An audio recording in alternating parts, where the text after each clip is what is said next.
ठीक है प्रभु जी, अब हम आते हैं फेवरेट्स पर, प्रभु जी की फेवरेट्स स्पिरिचुअली। तो आपका फेवरेट श्लोक इन भगवत गीता? मन मना वो मद भक्त याजी माम नमस्कुरु।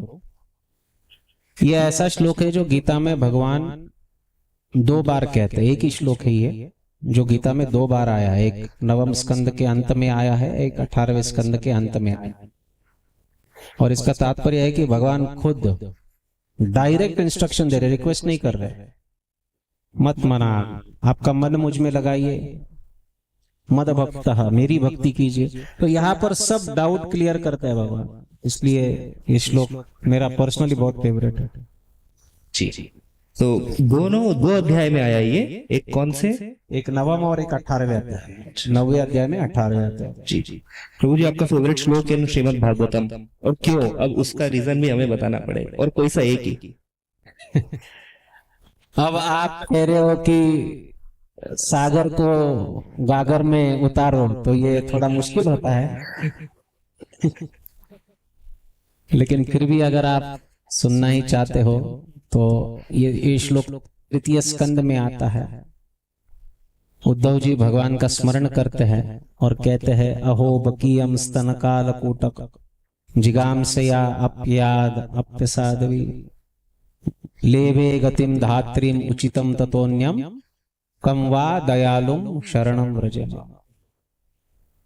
तो उद्धव जी स्मरण कर रहे हैं पूतना का कि कैसे ये बकासुर की बहन बकी अपने स्तन पर कालकूट विष लगाकर आई, और भगवान ने क्या किया, वो विष प्राशन करने के बजाय उसका प्राण प्राशन किया। अभी उसको मारने आई थी, कितनी जिघंस उसका आशय था, लेकिन फिर भी उसको फलस्वरूप क्या प्राप्त हुआ, तो भगवान का धाम और माता का पद, लेबे गतिम धात्रिम, धात्री का पद प्राप्त हुआ।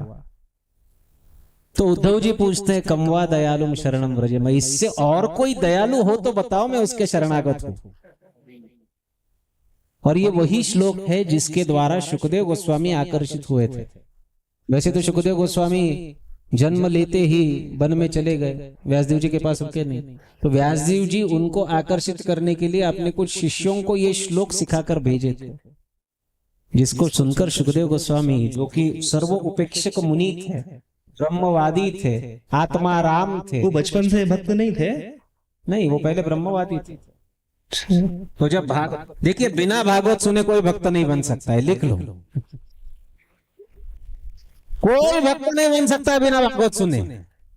सुखदेव गोस्वामी भी इतने बड़े भक्त बने,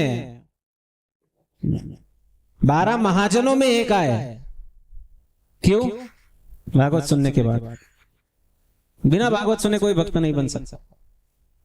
तो जब वे ये श्लोक को सुने तो वे वापस आए, वो ब्रह्मवादी से भक्त बन गए, और फिर भागवत का न केवल रसपान किया, परंतु आगे जाकर परीक्षित महाराज को भी वे कराया। और सीसी चैतन्य चरितामृत, चैतन्य चरितामृत, अभी तो आप ऐसा पूछ रहे हो कि ये देखो, ये पका हुआ फल है, इसमें से बताइए कौन सा एक कण जो है वो मीठा है। चुनना पड़ेगा। क्या चुनेंगे? ये तो ज्यादती होगी, कोई एक श्लोक बताएंगे तो।